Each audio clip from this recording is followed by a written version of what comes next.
सारखं म्हणत होतं, मी तुम्हाला खरं सांगतो, मी जन्मता डावखोरा जन्मलो.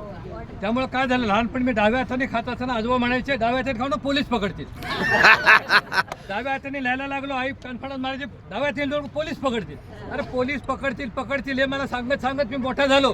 पोलिसांनी काही पकडलं, पण या वयामध्ये एका पोलीस अधिकाऱ्याने मला अडकवलं. आपल्या प्रेमाच्या आणि दोस्तीच्या बंधनात आणि आनंदवनमध्ये टाकलं आणि नंबर दिला 98 वगैरे वगैरे. अशा रीतीने हे अजय कदम म्हणजे पोलीस अधिकारी कोणी नसून ACP अजय कदम. आता नावाचा आणि व्यक्तिमत्वाचा 100% संबंध या ठिकाणी आहे. तो कसा नाही आहे मी सांगतो, दोन नावं सांगतो.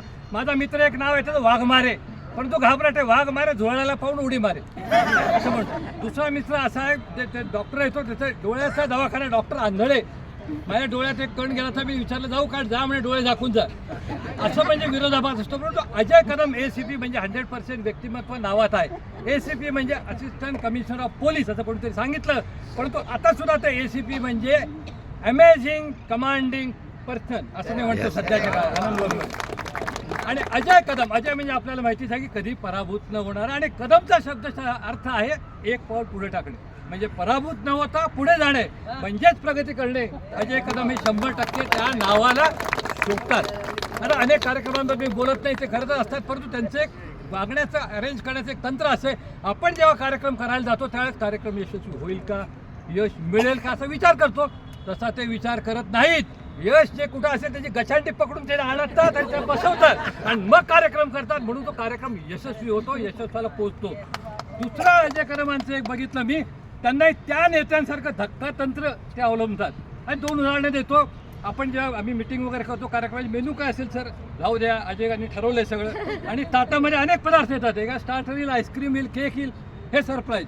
एखादा शिवजयंती करायची म्हणजे आपण ठरवलं की आम्ही फेटे बांधणार आहोत, कपडे घालून आलो, फेटे बांधतोय, फोटो काढतोय. बघतो तर काय दरवेळी पूर्णपणे तो ढोल ताशा आला, थोड्या वेळाने पांढरा घोडा आला, त्यामध्ये बाल शिवाजी आला, जिजाऊ आले. अरे हे काय म्हणजे धक्क्यावर धक्के. आणि असा मोठा शिवजयंतीचा कार्यक्रम बाणेरमध्ये कुठेही झालेला नाही. मी जेव्हा फोटो पाठवले ते म्हणतात मी रायगडावर गेला होतो का, नाही म्हणलं आमच्या गार्डनमधला कार्यक्रम आहे. इतक्या उच्च कार्यक्रम नेण्याची त्यांची हातोटी आहे, म्हणूनच ते यश पूर्ण आनंदवनला ते आता सर्व क्षेत्रामध्ये पुढे घेऊन जात आहेत. मला निश्चितपणे वाटतं. आणि त्यांचं शिस्त लावण्याचं काम जे खूप महत्त्वाचं आहे कुठल्याही ग्रुपला.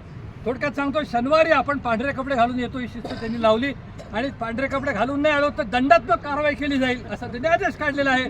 त्यामुळे सगळेच जण, मी सकाळी रोज उठल्यावर विचारतो शनिवार आहे का. मलाही चांगली सवय लागली, त्यानंतर मी शनिवारी कपडे घालतो. त्यामुळे मला एक कळलं की आठवड्यात एकदा शनिवारी. आता परवा ते मधल्या काळामध्ये पांढरे कपडे घालून व्यायाम घेत होते. मी गेटमध्ये आत आल्यावर बघितलं आणि पटकन पळून गेलो बाहेर, मोबाईल काढला आणि बघितला शनिवार आहे का नाही. म्हणजे एवढं शिस्तीचे दहशत पडण्यापेक्षा आम्हाला शिस्त लागते.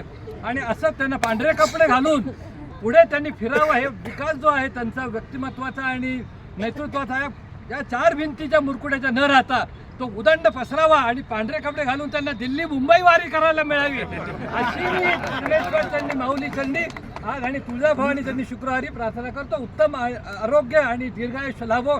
सदिशा. जय हिंद.